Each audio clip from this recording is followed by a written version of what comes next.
All right, my good friends, this is Mr. Davis. This is the first time I'm doing this for geography. I'm not going to make a too terribly long video here. I just want to make a video of kind of what we're going over and kind of give you an insight of what's to come here. Um, so we're talking about Europe right now. First off, our homework tonight is just to finish up the last two assignments I put up. There was an image glossary, and the other one was your cities in Europe that you wanted to travel to, and what you would be doing there, etc. So those are your two homework assignments. This is just basically content that we would be covering in class. So I'm going to type out what you should read underneath this link to the video. It's going to be in chapter 12. It's basically just reading one section in chapter 12, which is chapter 12, section 3, from 282 to 285. So we are talking about Europe, my friends, as you know. Europe is right now is the epicenter of basically the the center of the coronavirus right now.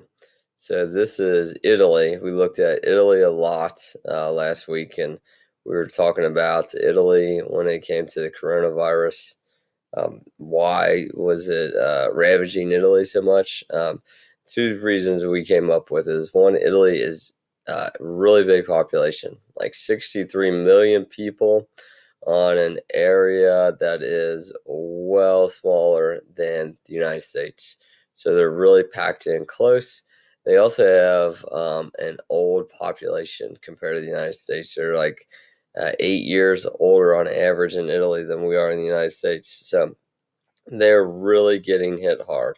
And then you go back all the way to the early days, 1300s. The Black Death came from Asia and started in Italy aboard these trade ships. So this is the Adriatic Sea, and trading was coming up from the Silk Road into Italy and then dispersing all throughout Europe. And with it came disease, and our book even talks about that on page. Um, it's like in the 300s or 290s. The book has a pretty interesting story about all types of diseases. Ironically, on page 294 and 295. Moral of the story: wash your hands. Okay, I digress here. So this is what we're talking about. So this is all Europe. So um, I can't really give you a map quiz, I guess, per se. I guess I can. It's just, I mean, you'd have the map right in front of you when you take their quiz. But we'll figure out good ways to make quizzes and take them. We're going to have a vocab quiz next week on the words I gave you. So, but let's just look at the political map of Europe a little bit, and then kind of just kind of refresh what we've been talking about over the past week or so before we left. All right, so Europe is sometimes called a peninsula of peninsulas, and that is because it is basically all surrounded by water. It's a peninsula. When they say peninsula of peninsulas, they say this down here where Greece is. They call this the Balkan Peninsula. So there's five total. The Balkan Peninsula. Where Italy is, this is called the Apennine Peninsula. Where Spain and Portugal is, this is called the Iberian Peninsula.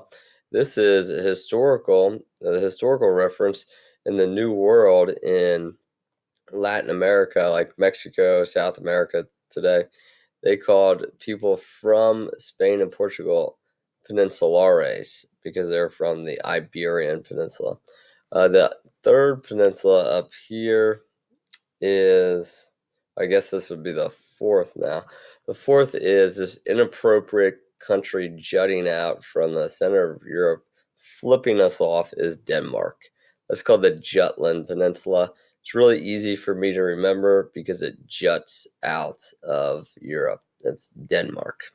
And then up here is Norway, Sweden, and Finland. I remember those countries. Like if we were having a map quiz, I remember these as not so fast.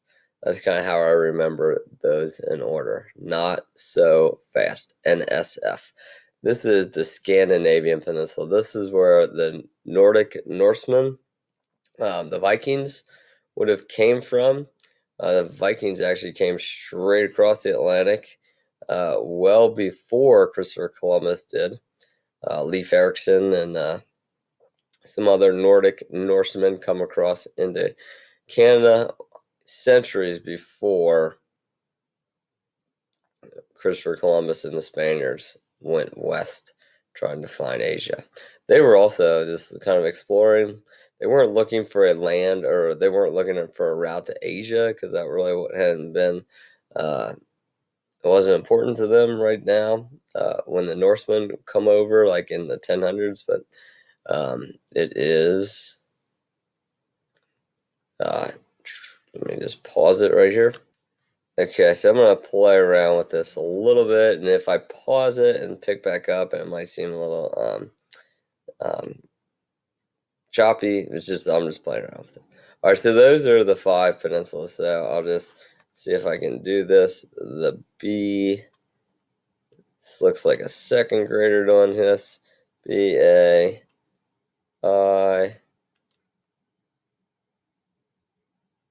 J, and then above the J is the S. So the 5 peninsulas. So like on a test, we would say, what are the 5 peninsulas? What countries are on each peninsula? The Balkan, with down here with Greece.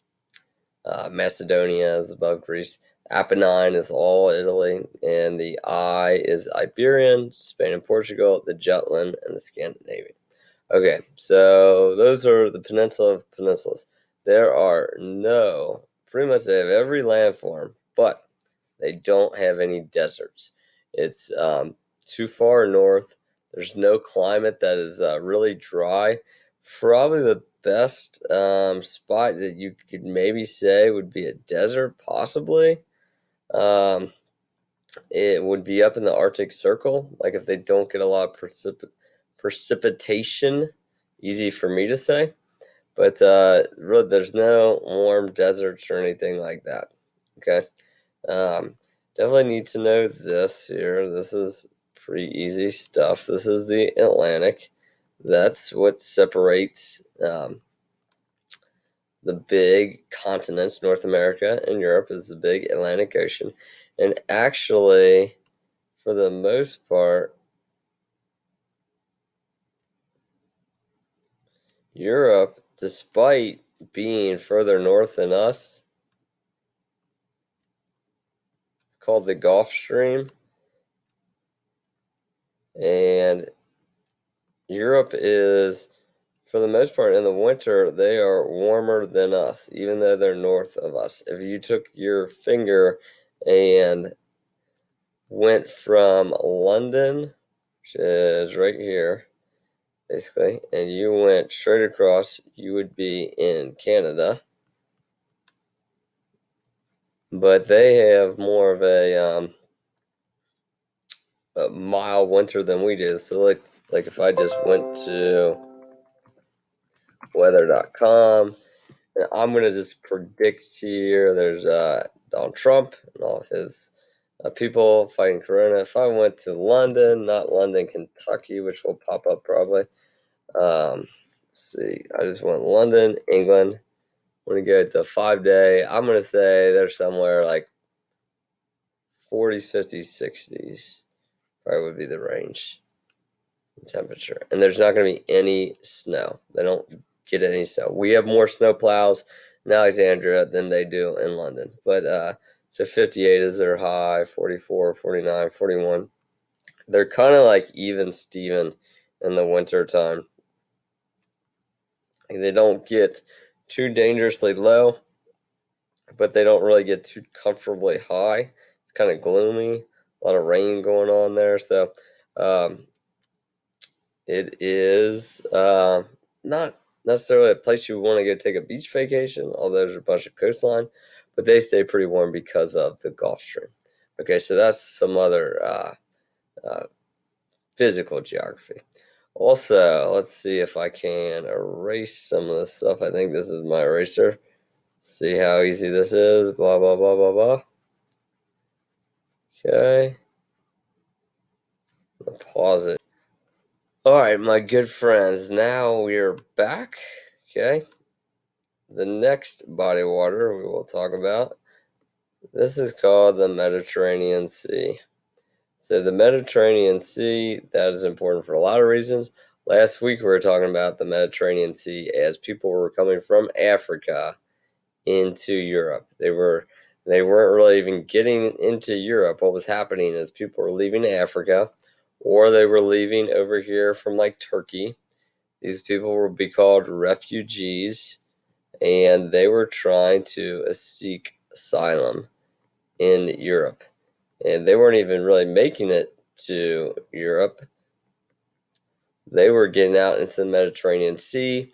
They would put out an SOS, which stands for Save Our Ship, and the countries like France or Italy or Greece down here would go out and save those ships, and that's a big reason why the Mediterranean Sea's in the news a lot of times is people trying to escape war-torn areas, poverty-stricken areas, etc. So you see a lot of the Mediterranean Sea in the news.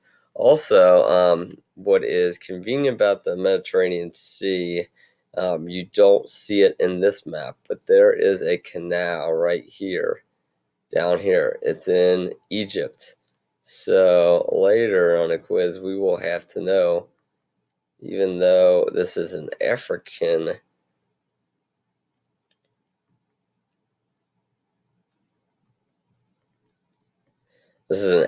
location, the Suez Canal allows goods to come from Europe, go through the canal, and then go out into the Indian Ocean, and vice versa. Probably more vice versa, where Asian goods are coming through the Suez Canal into the Mediterranean, then up into Europe.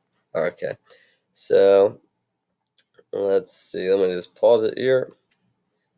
Okay, this next body of water is called the North Sea. North Sea has historically been important.